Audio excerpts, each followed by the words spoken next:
Hey guys, Ajax22 here, and we've made a little bit of progress on that Savage Stevens 67 or derivative little item. Got it a lot of the way apart. Basically, only one part got damaged. That was the butt plate. But since on this, I was actually thinking about doing a little wood pistol grippy thing because I like doing that to pump shotguns. Not really a big loss. The trigger group, the aluminum is pretty heavily oxidized in some parts, and it's causing some binding, but I don't think it's going to be anything that's going to prevent this from being salvaged. Just going to have to scrape it real thoroughly with a knife or something, get through the oxidation, and then just, shake loose the scale or whatever it is. Mag tubes got the cap frozen on there pretty decent, but again, not critical. Seems to be in halfway decent shape, all things considered. A lot of that can be attributed to the plastic follower that it had. If it had a steel follower, it probably would have corroded pretty decently. The bolt assembly is moving reasonably well, along with the little plate that everything rides on. I'm not 100% sure how these come apart, so I'm gonna have to look that up. I feel like there's something that comes out of the side of them, and then that lets the pump arm disengage from the little activating plate. That or there's just some place that you poke it and it all comes apart. I've actually never had one of these all the way apart, come to think of it. I have another couple of these. I've got one that's getting an extended mag tube modification, and then another one that is just well, it sounds morbid to say it, but it's like a Columbine gun reproduction. And, I never actually took it all the way apart because I just never got around to it.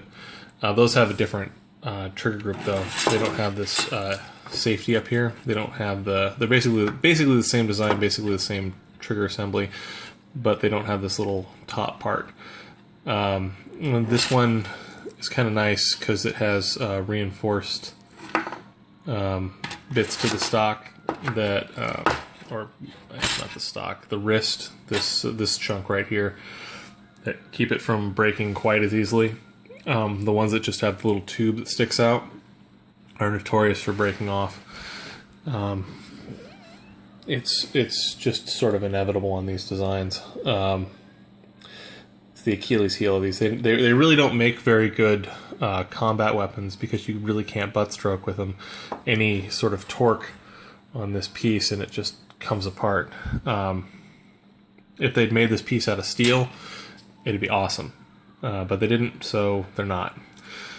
Beyond that, they get a little slim in the... If you're pistol gripping them, they can get a little slim in the wood if you're not careful.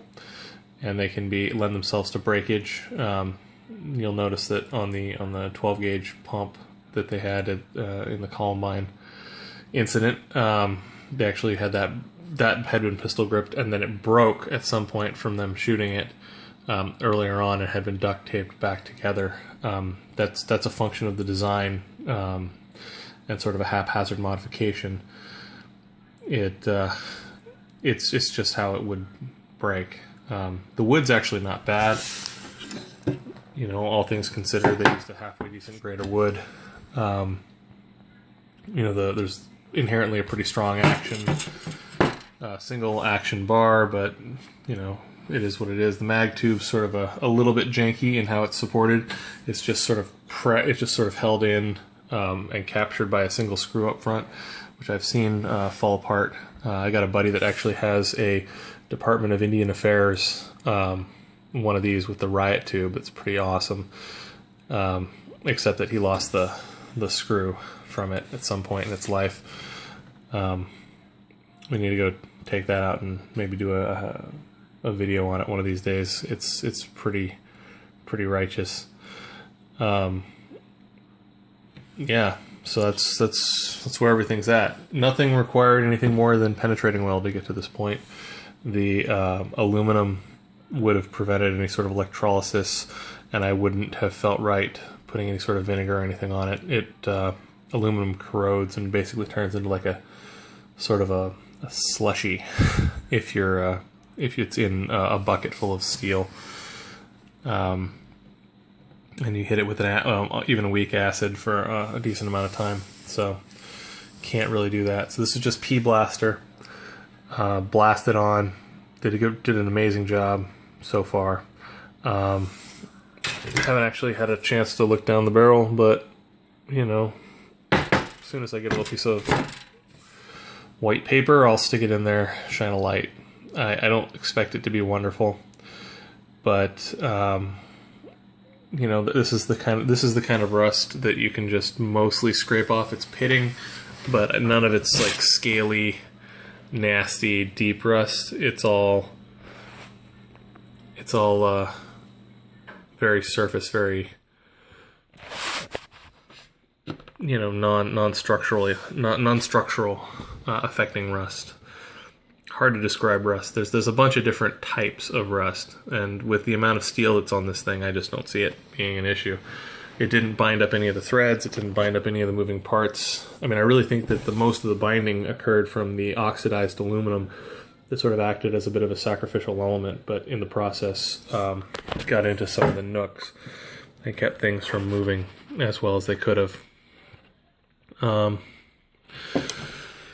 Yeah, so I guess at this point it's just a matter of finishing the disassembly, figuring out how to pull a bolt and get the fore end off it. And I might actually just skip straight to a wire wheel on this one. Electrolysis would be fun, but part of me kind of wants to like actually do a proper electrolysis, pull the barrel off, you know, cut a nice throat onto it. You know, this is only just done with a pipe cutter on the end of it, which creates a bit of a tight bore.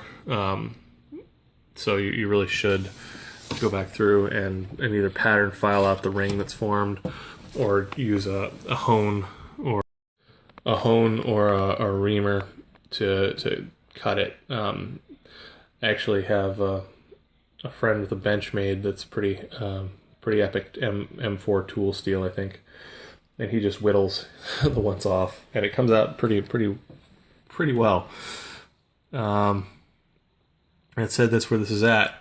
I'm gonna go and try to scrape it and beat on it and see what I can make just come out for the bolt carrier. See if we can get the wood off of this fore end, because that'll make it easier to deal with the steel.